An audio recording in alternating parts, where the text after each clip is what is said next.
Paid off, free and clear. 30 years of payments, and the deed was finally theirs. Then their father passed, and a letter came from the state. The house had to be sold. The money went to the government. The children inherited nothing. And here's the part that should scare every homeowner over 65 watching this. Their dad did nothing wrong. He broke no law. He just used a benefit he qualified for, and no one ever told him it could cost his family the house. There's one move that stops this cold. It's the last thing I'll show you, and it's the one that matters most. So let me say plainly what most people find out far too late. In this country, there is a program on the books in every single state that lets the government come back after you're gone and take the value of your paid-off home. Not while you're alive, usually. After. And it's aimed right at the one thing you spent your whole working life trying to own outright. Welcome in. If you're new here, this channel is where we take the rules nobody explains to seniors and put them in plain English. So you keep what's yours and your family keeps it too. Give me the next few minutes, and by the end you'll know exactly how this works, who it can touch, and the real steps that protect your home from it. I'm not a lawyer, and I'm not giving you legal advice for your specific case. What I'm giving you is the map, so you know the right questions to ask before it's too late to ask them. Now, before we go one step further, I need to kill the two wrong ideas people have the second they hear this. The first wrong idea is that this only happens to poor people who had nothing anyway. Not true. The people it hits hardest are exactly the ones who did everything right. They owned a modest home. They paid it off. They had a little pride in leaving something behind. That home is the target, because for most families, it's the biggest thing, sometimes the only thing, in the estate. The second wrong idea is that this is some rare thing that won't happen to you. Also not true. It is federal law. Every state is required to do it. Some states do it aggressively, and almost nobody finds out until the letter arrives after a funeral. So no, this isn't a scare story from the internet. This is a real government program with a real name, and I'm going to give you that name right now so you can look it up yourself. It's called the Medicaid Estate Recovery Program. Say that with me. Estate recovery. Here's what it actually means, in plain words. A lot of people, when they get older, end up needing long-term care, a nursing home, or help at home, an aide who comes in because you can't manage the stairs or the bathing or the medicine anymore. That care is brutally expensive. A nursing home in a lot of states runs $8,000, $9,000, $10,000 a month. Nobody on a fixed income can pay that for long. So millions of older Americans end up on Medicaid to cover it, because Medicaid is the only program that pays for long-term care at all. Medicare, the one you think of, barely covers it. Medicaid does. And here's the catch nobody says out loud. Under federal law, when Medicaid pays for that long-term care for someone who was 55 or older when they got it, the state is required to try to get that money back after the person dies. Not from you while you're living, from your estate once you're gone. And what's the biggest thing in most people's estate? The house, the paid-off house. Let me put a real shape on this so you feel it. Picture a widow. She's 78. Her husband is gone, her house is paid off, worth maybe $200,000 in a quiet neighborhood. She has a stroke. She can't live alone anymore. She needs a nursing home. And it costs $9,000 a month, and she cannot pay that. So she goes on Medicaid, like the law allows, like millions do. Medicaid pays her nursing home bill for 3 years. 3 years at $9,000 a month. Do that math, and you're looking at over $300,000 the state spent on her care. She passes away, and now the state looks at her estate. There's the house. And the state is allowed, under that recovery program, to put a claim on that home to get back what it spent. The kids who thought they were inheriting the family house get a letter instead. In a lot of cases, the house has to be sold, and the money goes to pay the state back. The children inherit what's left, which can be nothing. She wasn't a cheat. She didn't game anything. She used a benefit she qualified for, exactly the way it was designed, and it still cost her family the house. That's the part that genuinely bothers me about this one. The rules are all technically fair, and the result still feels like a robbery in slow motion. So now you know the threat. Let me turn this around, because the whole reason I made this is the other half. There are real legal protections, and most families never use them, for one reason only. Nobody told them the protections existed. Here's the first thing you have to understand, and it's good news. While you are alive, your home is almost always protected. When you apply for Medicaid for long-term care, your house is usually an exempt asset. They don't force you to sell it to qualify. You can be in the nursing home and still own your home on paper. The danger isn't during your life. The danger is what happens to that home after you pass. So don't panic thinking they'll take it out from under you while you're breathing. That's not how it works. It's the estate, after death, that recovery reaches. Now, the protections that actually block that recovery. Listen closely, because this is where families win or lose the house. Protection number 1. The home is protected from recovery as long as certain people are living in it.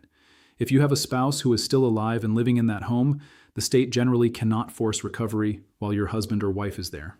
The surviving spouse is shielded. Same goes for a child of yours who is under 21. And here's a big one people don't know. If you have a child who is blind or a child who is disabled at any age, and they're connected to that home, that's a protected situation too. So if you have a disabled adult son or daughter, this matters enormously for you. Ask about it by name. Ask, how does estate recovery treat a home with a surviving spouse or a disabled child? Those words open a door most people never even find. Protection number 2, hardship waivers. Federal law requires every state to have a way to say, this recovery would cause an undue hardship, so we won't do it, or we'll hold off. A classic example is a family member who lived in that home and cared for the parent for years, and taking the house would put them out on the street.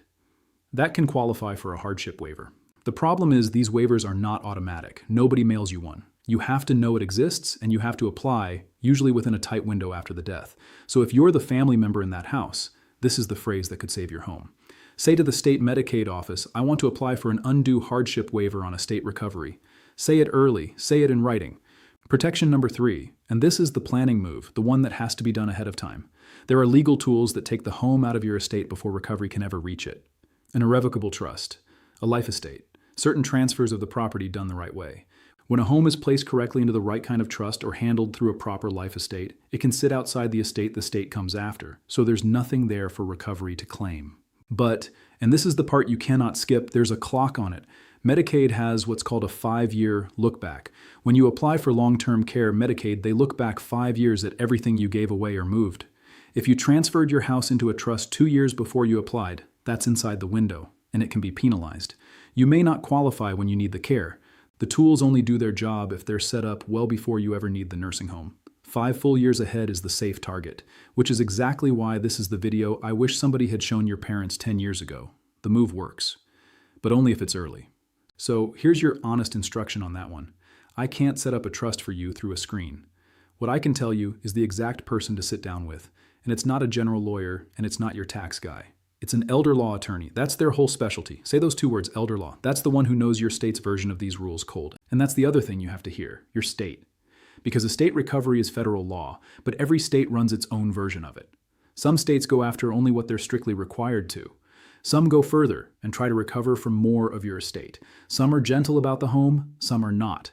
So a huge, concrete step you can take this week costs you nothing.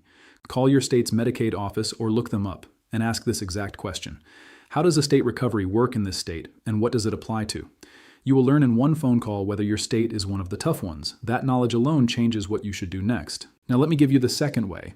A paid-off home can be lost, because it's smaller, but it's real, and it catches people who never touch Medicaid at all. Property taxes. You can own your home free and clear, no mortgage, deed in your hand, and still lose it over unpaid property taxes. If those taxes go unpaid long enough, the county can put a tax lien on the home and eventually force a sale to collect. It happens to seniors on fixed incomes who fall behind by a few $1,000s. And here's the outrage that used to sit on top of it. For years, in some places, the government would sell your home for far more than you owed and keep the whole thing. You owed $15,000, they sold it for $200,000, and they pocketed the difference. That specific abuse got slapped down. In 2023, the Supreme Court ruled unanimously in a case called Tyler versus Hennepin County that the government cannot just keep the surplus. If they sell your home over a tax debt, they can take what you owe and the extra belongs to you. That's a real protection now, and it's worth knowing your name is on that money. But hear me clearly.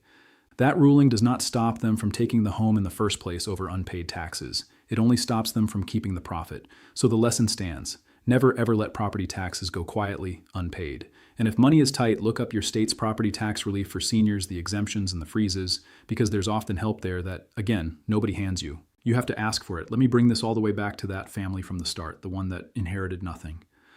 The tragedy wasn't that the law was unfair. The tragedy was the silence. If someone had told that father years earlier the 4 things you now know, that home would very likely still be in the family today. He'd have known the house was safe while he was alive. He'd have known the words spouse and disabled child and hardship waiver. He'd have known to sit with an elder law attorney 5 years out and put the home somewhere recovery couldn't reach. He'd have known to call his own state and ask how bad its rules really are. He didn't get that. You just did. So let me put the whole thing in your hands, plain and simple, the way you'd tell it to a friend across the kitchen table. 1. The Medicaid Estate Recovery Program is real. It's federal, and after you're gone, it can take the value of your paid-off home to pay back long-term care Medicaid spent on you at age 55 or older. 2. While you're alive, the home is usually safe. The danger is your estate after death. 3. Recovery is blocked while a surviving spouse, A child under 21, or a blind or disabled child, is protected in that home, and every state must offer a hardship waiver you can apply for. 4. The real prevention is done early. An irrevocable trust or a life estate set up with an elder law attorney at least 5 years before you'd need care, and a phone call to your own state to learn how its version works. And never let property taxes lapse, because that's a second way to lose a home you already own. The families who keep the house aren't luckier than the ones who lose it. They're just the ones who found out in time. That's the whole difference. Information, early enough to use it.